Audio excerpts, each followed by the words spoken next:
ಮಾಡಬೇಡಯ್ಯ. ವೃದ್ಧಾಪ್ಯದ ಈ ವೇಳೆಯಲ್ಲಿ ನಾವು ಸ್ವಲ್ಪ ಜಾಗರೂಕರಾಗಿರಬೇಕು, ಸ್ವಲ್ಪ ಧೀರತನವನ್ನು ನಾವು ಕಂಡುಕೊಳ್ಳಬೇಕು. ಇಂತಹ ಸಂದರ್ಭ ನಾವು ಆಲೋಚನೆ ಮಾಡಬೇಕಾದ ಏನು ಗೊತ್ತಾ, ಜೀವಿಯ ಜೀವನದಲ್ಲಿ ಕಾಲವು ವಿಶೇಷವಾದಂತಹ ಪರಿಣಾಮವನ್ನು ಕೊಡುತ್ತದೆ. ಪರಿಸ್ಥಿತಿಯ ಕೈಗೊಂಬೆಯಾಗಲೇಬೇಕಾಗುತ್ತದೆ. ಚಕ್ರವರ್ತಿಯ ಸಂಸಾರದ ಮೇಲೆ ಈ ರೀತಿಯಾಗಿ ವಿಧಿಯು ಕ್ರೂರ ದೃಷ್ಟಿಯನ್ನು ಬೀರಿದ್ದಾನೆ ಎಂದಾಗಿದ್ದರೆ ಸಾಮಾನ್ಯನ ಪಾಡೇನು. ಅದಕ್ಕಾಗಿ ನಿನ್ನನ್ನು ತಿಳ್ಕೊಂಡ ಪ್ರಕಾರವಾಗಿ, ನಿನ್ನ ಎಣಿಕೆಯ ಪ್ರಕಾರವಾಗಿ ಚಕ್ರವರ್ತಿ ಆಗಲಿ ನಿನ್ನ ಮಗಳಾಗಲಿ ಮತ್ತೇನೋ ಮಾಡಿಕೊಳ್ಳುವಲ್ಲಿ ಮುಂದುವರಿಯುವರಲ್ಲ. ಅವ್ರು ಎಲ್ಲೋ ಇರಬೇಕು ಬಿಡಬೇಕು ಅಂತ ನನ್ನ ಮನಸ್ಸು ಒತ್ತಿ ಹೇಳ್ತಾ ಇದೆ. ಹೌದಲ್ಲ? ಒಳ್ಳೇದು. ಅವರನ್ನು ಕಾಣದೇ ಇದ್ರೆ ನಾನು ಭೂಮಿ ಮೇಲೆ ಬದುಕೋದಿಲ್ಲ. ಸಮಾಧಾನ ಮಾಡಿಕೊ, ನಾನೊಂದು ಪ್ರಯತ್ನ ಮಾಡ್ತೇನೆ. ನಮ್ಮದಾಗಿರುವಂತಹ ಪ್ರಯತ್ನ ಏನಿದ್ರು ಕೂಡ ಫಲ ಕೊಡುವ ದೇವರು ತಾನೆ. ಅದಕ್ಕಾಗಿ ಕುಲದೇವನನ್ನು ಮನಸ ಧ್ಯಾನ ಮಾಡಿಕೊ. ಒಂದು ಪ್ರಯತ್ನದಲ್ಲಿ ನಾನು ಮುಂದುವರಿತೇನೆ. ಆದೀತು, ಸಮಾಧಾನ ಮುಂದುವರಿತೇನೆ.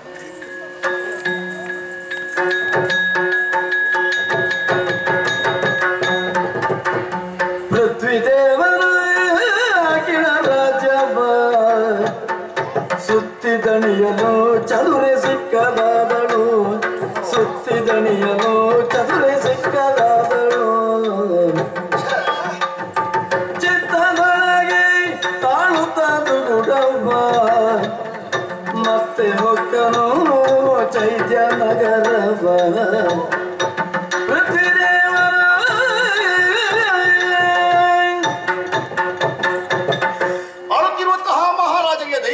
ಹೇಳಿ ಹೊರಟು ಬಂದವ ನಾನು. ಹೇಳುವುದಕ್ಕೆ 56 ದೇಶಗಳು ಅಂತ ಹೇಳ್ತಾರೆ. ಎಷ್ಟು ರಾಜ್ಯವನ್ನು ಪ್ರವೇಶ ಮಾಡಿದ್ದೇನೆ, ಯಾರನ್ನೆಲ್ಲ ಮಾತನಾಡಿಸಿದ್ದೇನೆ ನನ್ನ ಗಮನದಲ್ಲೇ ಇಲ್ಲ. ಕಂಡವರಲ್ಲಿ ಪ್ರಶ್ನೆ ಮಾಡುವುದು, ನೀವೆಲ್ಲಿಯಾದ್ರೂ ಚಕ್ರವರ್ತಿಯ ಧರ್ಮಪತ್ನಿಯನ್ನು ಕಂಡಿದ್ದೀರಾ? ಚಕ್ರವರ್ತಿ ನಳಭೂಪಾಲ್ ನೀವು ಗುರುತಿಸಿದ್ದೀರಾ? ಅಲ್ಲ, ನಿಮ್ಮ ಊರಿಗೆ ನಿಮಗೆ ಪರಿಚಯ ಇಲ್ಲದಂತಹ ಓರ್ವ ಮಹಿಳೆ ಇಲ್ಲೆಲ್ಲಾದ್ರೂ ತಿರುಗಾಡುವುದು ಕಂಡಿದ್ದೀರಾ? ಎಲ್ಲದಕ್ಕೂ ಪ್ರತಿಯೊಬ್ಬರು ಹೇಳ್ತಾ ಇದ್ರು ಇಲ್ಲ, ಗೊತ್ತಿಲ್ಲ ಗೊತ್ತಿಲ್ಲ ಗೊತ್ತಿಲ್ಲ ಅಂತ. ಹಾಗಿದ್ರೆ ಏನಾಯ್ತಪ್ಪ ಇಲ್ಲಿ? ಒಟ್ಟು ತಲೆಯ ಸುತ್ತುತ್ತಾ ಇದೆ. ಅವನಿಗೆ ಹೇಳಿದಂತಹ ಮಾತಿನ ಪ್ರಕಾರವಾಗಿ ಈ ವಿಷಯದಲ್ಲಿ ನಾನು ಜಯ ಗಳಿಸುವುದಕ್ಕೆ ಸಾಧ್ಯ ಇಲ್ಲವೇ? ಮುಂದೆಲ್ಲಿ ಹೋಗಲಿ, ಎಲ್ಲಿ ಹೋಗಲಿ? ಹೊತ್ತು ಮಧ್ಯಾಹ್ನ ಆಯಿತು. ಒಂದು ಕಡೆಯಲ್ಲಿ ತಲೆ ಸುತ್ತುವುದು ಮಾತ್ರವಲ್ಲ, ಹೊಟ್ಟೆಯು ಕೇಳ್ತಾ ಇದೆ. ಓಹ್, ಈಗ ಎಲ್ಲಿಗೆ ಮುಟ್ಟಿದ್ದೀವಿ? ಈಗ ಚೈತ್ಯನಗರ. ಹಾ ಹಾ ಹಾ, ನಾವು ಕೇಳಿದ್ದೇವೆ. ನಮ್ಮ ಅರಸನಲ್ಲಿಗೂ ಈ ಚೈತ್ಯನಗರಕ್ಕೂ ಒಂದು ಬಾಂಧವ್ಯ ಇದೆ ಅಂತ. ಹಾಗಿದ್ರೆ ಈ ವಿಷಯ ತಿಳಿಯುವುದು ಹೇಗೆ? ಈ ಹೆಣ್ಣು ಮಕ್ಕಳ ಕೆಲವು ವಿಷಯ ತಿಳಿಬೇಕು ಅಂತಿದ್ರೆ ಗಂಡಸರ ಇದ್ದಲ್ಲೇ ಹೋಗಿ ಕೇಳಿದರೆ, ವಿಚಾರಿಸಿದರೆ ಗುಟ್ಟು ಗುಟ್ಟಾಗಿ ಉಳಿತದೆ, ನಮಗೆ ಸಿಕ್ಕುವುದಿಲ್ಲ. 4 ಮಂದಿ ಹೆಣ್ಣು ಮಕ್ಕಳೇ ತಿರುಗಾಡುವಲ್ಲಿ ಕೆಲವು ವಿಷಯ ಸಂಗ್ರಹ ಮಾಡಲಿಕ್ಕೆ ಆಗುತ್ತದೆ. ಅದಕ್ಕಾಗಿ ಮಹಾರಾಜನ ಅಪ್ಪಣೆಯನ್ನು ಪಡೆದು ನೇರವಾಗಿ ಮಹಾರಾಜನ ಕಾಣುವುದಕ್ಕಾಗಿ ಒಳ ಪ್ರವೇಶ ಮಾಡ್ತೇನೆ. ಇರದೆ ರಾಜ ಮಂದಿರವ ತೆರಳಿದ ಇಳೆಯ ಪತಿಯದ ನೋಡಿ ಎರಗಿದ ತಳಗದಿಂದ ಭೋಜನದ ಕೈಸಿದ ಒಲಿದು ಮೇಲೆ ದಕ್ಷಿಣೆಯ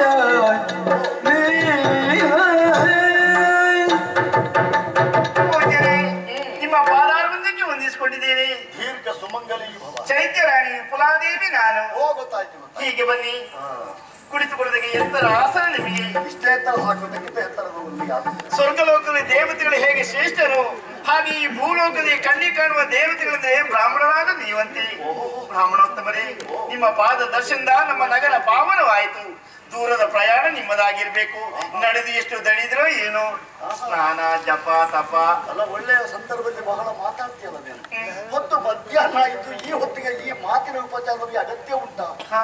ಹೊಟ್ಟೆ ತಾಳ ಹಾಕ್ತಾ ಉಂಟು. ಅದಕ್ಕಾಗಿ ಗೊತ್ತಾಯ್ತು. ಬಾವಿಗಟ್ಟೆಯಲ್ಲಿ ತೋರಿಸ್ತೇನೆ. ಸ್ನಾನಾದಿಗಳನ್ನು ಪೂರೈಸಿಕೊಂಡು ಆದಷ್ಟು ಬೇಗನೆ ಬರ್ತೇನೆ. ಬನ್ನಿ ಬನ್ನಿ, ಎಲ್ಲ ವ್ಯವಸ್ಥೆ ಇದೆ. ಹೀಗೆ ಬನ್ನಿ, ಹೀಗೆ ಬನ್ನಿ.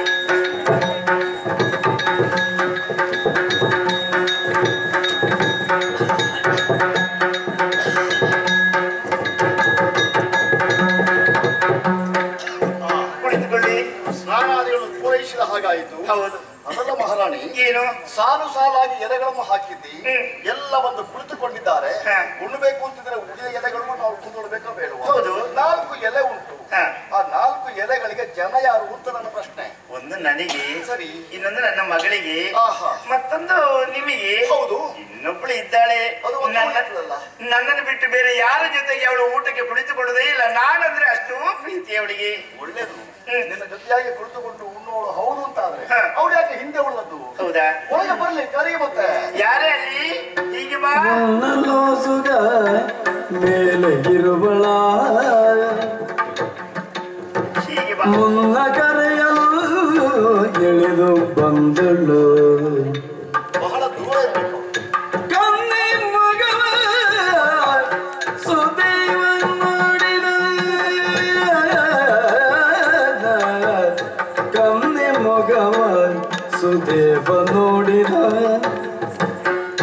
ತನ್ನ ರಾಯನ ತನುಜೆ ಎಂಬುದ, ತನ್ನ ರಾಯನ ತನುಜೆ ಎಂಬುದ.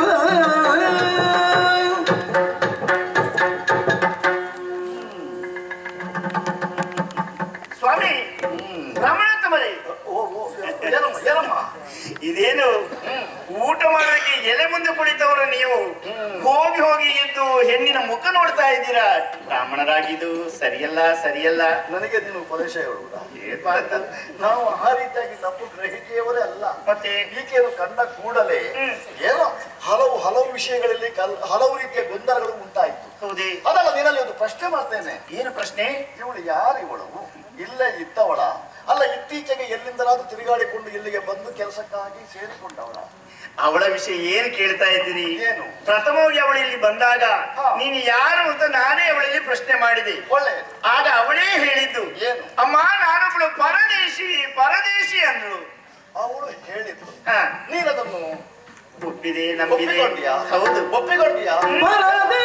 ಪರದೇಶಿಯಲ್ಲಿವಳು, ಇವರೆಲ್ಲ ಪರದೇಶಿಯಲ್ಲಿವಳು, ನಿನಗೆ ಅಕ್ಕನ ಮಗಳು, ಹೌದಮ್ಮ. ನಿನಗೆ ಅಕ್ಕನ ಮಗಳು, ಪರಮ ಮಂಗಲೆಯಾದ ದಮಯಂತಿ ನೋಡಿನಳು, ದಮಯಂತಿ ನೋಡಿನಳು, ಹೌದಮ್ಮ. ಪರದೇಶಿಯಲ್ಲಿವಳು.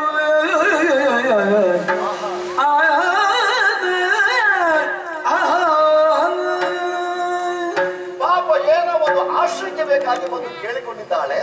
ಯಾರು ಅಂತ ಕೇಳಿದ್ದಕ್ಕೆ ಪರದೇಶಿ ಅಂತ ಅವಳು ಹೇಳಬಹುದು. ಮಹಾರಾಣಿ ಆಗಿರುತ್ತಾ ನೀನು ಈಕೆ ಹಿನ್ನೆಲೆ ಬಗ್ಗೆ ಸ್ವಲ್ಪ ಅದು ಅಧ್ಯಯನ ಮಾಡಬೇಕಾಗಬೇಕು. ಏನು ಹಿನ್ನೆಲೆ? ಇವಳು ಯಾರು ಏನು ಅಂತ ನೀನು ಇನ್ನೂ ಕೇಳಿಕೆ ಹೋಗ್ಲಿಲ್ವಲ್ಲ? ಇಲ್ಲ. ಇಲ್ಲಿಗೆ ಬಾಮ್ಮ. ಏನು? ನಿನ್ನ ಅಕ್ಕರನ್ನು ಮದುವೆ ಮಾಡಿಕೊಂಡದ್ದು ಗುಂಡಿನಾಪುರಕ್ಕೆ ತಾನೆ. ಕುಂಡಿನಾಪುರ ಭೀಮಕರಾಯರಿಗೆ. ಅವರಿಬ್ಬರ ಸುಖ ದಾಂಪತ್ಯದಲ್ಲಿ ಒಬ್ಬಳು ಹೆಣ್ಣು ಮಗಳು. ಹಾ, ದಮಯಂತಿ. ಆಕೆಯ ಮದುವೆ ವಿಷಯದಲ್ಲಿ ನೀವು ಕೂಡ ಜೊತೆಯಲ್ಲಿ ಸೇರಿಕೊಂಡಿರ್ಬೇಕಲ್ಲ. ನಿಷೇಧದ ದೊರೆ ನಳಚಕ್ರವರ್ತಿಗೆ ವೈಭವದಿಂದ ಮದುವೆ ಮಾಡಿ ಕೊಟ್ಟವರು ನಾವು ಸ್ವಾಮಿ. ಪರಮ ಮಂಗಲೆ, ಹೌದು. ಪರಮ ಪತಿವ್ರತೆ ಎನಿಸಿಕೊಂಡಂತಹ ಆ ದಮಯಂತಿಯನ್ನು ನೀನು ಮರೆತೇ ಬಿಟ್ಟ್ಯಾ? ಇಲ್ಲದಿದ್ರೆ ಹೀಗುಂಟೇನಮ್ಮ. ಏನು? ಯಾರನ್ನು ನೀನು ಪರದೇಶಿ ಅಂತ ಹೇಳ್ತಾ ಇದೆಯೋ ಇವಳು ಪರದೇಶಿ ಅಲ್ಲ. ಮತ್ತೆ ನಿನ್ನ ಅಕ್ಕನ ಮಗಳು, ಪರಮ ಪತಿವ್ರತೆಯಾಗಿರುವಂತಹ ದಮಯಂತಿ ಇವಳು. ಕೇಳಿ ವಿಚಾರಿಸುತ್ತೇನೆ. ಗುರುದರದ ಸಂತಾಪವಿತ್ತು ಬಂದಾಕ್ಷಣ ಬರದಿ ತರಳೆಯ ನುಡಿಸಲು ಸ್ಥಿರವಾಗಿ ಅರುಹು, ಸ್ಥಿರವಾಗಿ ಅರುಹು. ನೀನ್ಯಾರೆಂಬುದ ನೀನ್ಯಾರು? ಸ್ಥಿರವಾಗಿ ಅರುಹು, ನೀನ್ಯಾರೆಂಬುದ ನೊಡನೆ ಮರೆ ಮಾಡಿದರೆ ನಿನ್ನ ತಂದೆ ತಾಯಿಗಳಾಣಿ, ನಿನ್ನ ತಂದೆ ತಾಯಿಗಳ ಆಣೆ ಇದೆ. ದಮಯಂತಿ ನೀನಲ್ವೇ? ಸ್ಥಿರವಾಗಿ ಅರುಹು, ಸೂರ್ಯ ಚಂದ್ರನ ಆಣೆ ಇದೆ. ದಮಯಂತಿ ನೀನಲ್ವೇ? ಮೆರೆವ ದಮಯಂತಿಯಲ್ಲವೇ? ಮೆರೆವ ದಮಯಂತಿ ನೀನಲ್ವೇ? ಸ್ಥಿರವಾಗಿ ಅರುಹು, ಸ್ಥಿರವಾಗಿ ಅರುಹು. ಹಾಗಾದ್ರೆ ಇಷ್ಟಕ್ಕೂ ಆಕೆ ಉತ್ತರಿಸುವುದಿಲ್ವಲ್ಲ? ಇಲ್ಲ. ಆಕೆಯ ಎರಡು ಹುಬ್ಬುಗಳ ಮಧ್ಯೆ ಪದ್ಮರೇಖೆ ಇದೆ. ಪ್ರಸಾದ ಹಚ್ಚಿಕೊಂಡು ಅದನ್ನು ಮರೆಮಾಚಿದ್ದಾಳೆ. ಅದನ್ನು ಅಳಿಸಿ ಬಾಯಿ ಬಿಡಿಸಬೇಕು. ಸ್ಥಿರವಾಗಿ ಅರುಹು ನಿನ್ನಯ ಪತಿಯಾಣಿ, ಪತಿವತಿಯ ಬಾಯಿಂದ ಸತ್ಯವನ್ನು ಹೇಗೆ ಹೇಳಿಸಬೇಕು ಅಂತ ನನಗೆ ಗೊತ್ತಿದೆ. ಸತ್ಯ ಹೇಳು. ನಿನ್ನ ಗಂಡನಾದ ನಳ ಭೂಪತಿ ಆಣೆ ಇದೆ. ದಮಯಂತಿಯಲ್ಲವೇ? ದಮಯಂತಿ ಅಲ್ವೇ? ಸ್ಥಿರ ಭಾಗಿ ಹೌದು ಹೌದು ಹೌದೆಂದಳು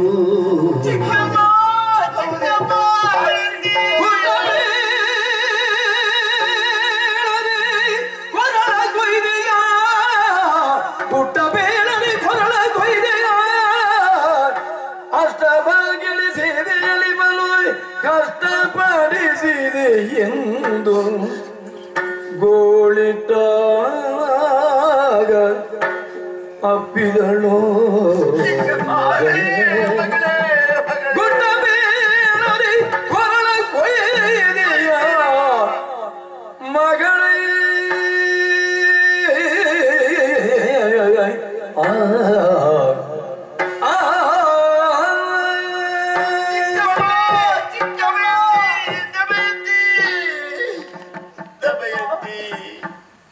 ಎಂಥ ತಪ್ಪು ಕೆಲಸ ಮಾಡಿಬಿಟ್ಟೆಯಮ್ಮ ನೀನು. ನಾನೇ ದಮಯಂತಿ ಎಂದು ಈ ಚಿಕ್ಕಮ್ಮನಲ್ಲಿ ಹೇಳುತ್ತಿದ್ರೆ ಅದೆಷ್ಟು ಚೆನ್ನಾಗಿತ್ತು. ಅರಸರ ಹೆಂಡತಿ ಆದಂತ ನಿನ್ನನ್ನು ದಾಸಿಗಿಂತಲೂ ಕಡೆಯಾಗಿ ನೋಡಿದೆ. ದಾಸಿಯರ ಜೊತೆಯಲ್ಲಿ ಅನ್ನವನ್ನಿಕ್ಕಿದೆ. ನನ್ನ ಮಗಳ ಸೇವೆಯನ್ನು ಮಾಡಿಸಿದೆ. ನಿನ್ನ ಜೀವನದ ಕಥೆಯನ್ನು ಗುಟ್ಟಿನಲ್ಲಿರಿಸಿ ಈ ಚಿಕ್ಕಮ್ಮನ ಕೊರಳೆ ಹೇಳಿಕೆ ಜೀವಂತವಾಗಿ ಕೊಂದು ಮುಗಿಸಿದೆ ಮಗಳೇ. ಬರಿದೆ ಉಮ್ಮಳಿಸದಿರಿ ಬರಿದೆ ಉಮ್ಮಳಿಸದಿರಿ ಯಾಕೆ ಚಿಕ್ಕಮ್ಮ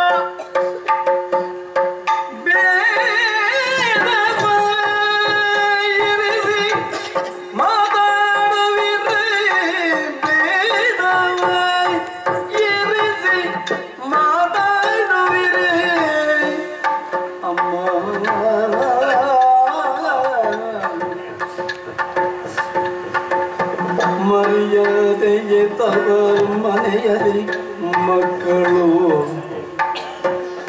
ಮರ್ಯಾದೆಯೇ ತವರ ಮನೆಯಲ್ಲಿ ಮಕ್ಕಳು ವಿರದಿಸಿ ಕೆಲಸವ ಕೊರತೆ ಏನು ಸುರಿ ವಿರದಿಸಿ ಕೆಲಸವ ಕೊರತೆ ಏನು ಸುರಿ ಬರಿದೆ ಉಮ್ಮಳಿಸದಿರಿ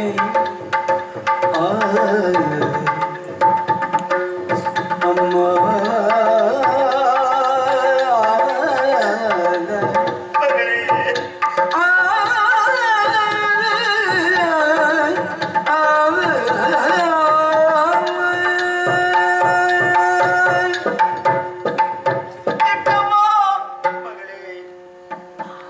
ನಿಮ್ಮಲ್ಲಿ ಕೈ ಮುಗಿದು ಬೇಡಿಕೊಳ್ಳುತ್ತಾ ಇದ್ದೇನೆ.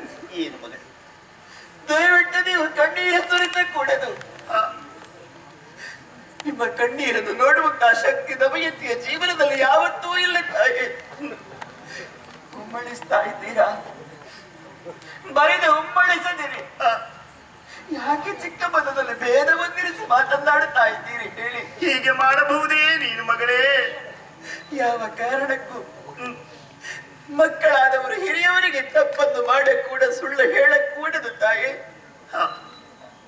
ಯಾವುದೋ ಒಂದು ಕಾರಣವನ್ನು ಇರಿಸಿಕೊಂಡು ನಿಮ್ಮಲ್ಲಿ ಸುಳ್ಳು ಹೇಳಿದೆ ಹೊರತು ಉದ್ದೇಶವನ್ನು ಇರಿಸಿಕೊಂಡು ಹೇಳಿದ್ದಲ್ವಮ್ಮ. ಹೌದೇ, ನಿಮಗೆ ವಂಚನೆ ಮಾಡಬೇಕಂತ ಉದ್ದೇಶ ನನ್ನದಿಲ್ಲ. ಆದ್ರೆ ಏನಾಯ್ತಪ್ಪ, ನಾನೇನು ತಪ್ಪನ್ನು ಮಾಡಿದ್ದೇನೆ ಹೇಳಿ? ಮದುವೆಯಾಗಿ ಗಂಡನ ಮನೆಯನ್ನು ಸೇರಿದಂತ ಹೆಣ್ಣೊಬ್ಬಳು ಹಿಂತಿರುಗಿ ತವರು ಮನೆಯಲ್ಲಿ ಬಂದು ಸೇವೆಯನ್ನು ಮಾಡಿದರೆ ಯಾವ ತಪ್ಪಿದೆ ಹೇಳಿ? ಹೆತ್ತ ತಾಯಿಗೆ ಸಮಾನವಲ್ವೇ ನೀವು? ನಿಮ್ಮ ಸೇವೆಯನ್ನು ಮಾಡಿದ್ದೇನೆ. ಅಲ್ಲ, ನಿಮ್ಮ ಮಗಳು ಸುನೀತಿ ನನ್ನ ತಂಗಿ ತಾನೆ, ಸತ್ಯ, ಅವಳ ಸೇವೆಯನ್ನು ಮಾಡಿದ್ದೇನೆ. ಏನು ಅಪರಾಧ ಇದೆ ಹೇಳಿ? ಯಾಕೆ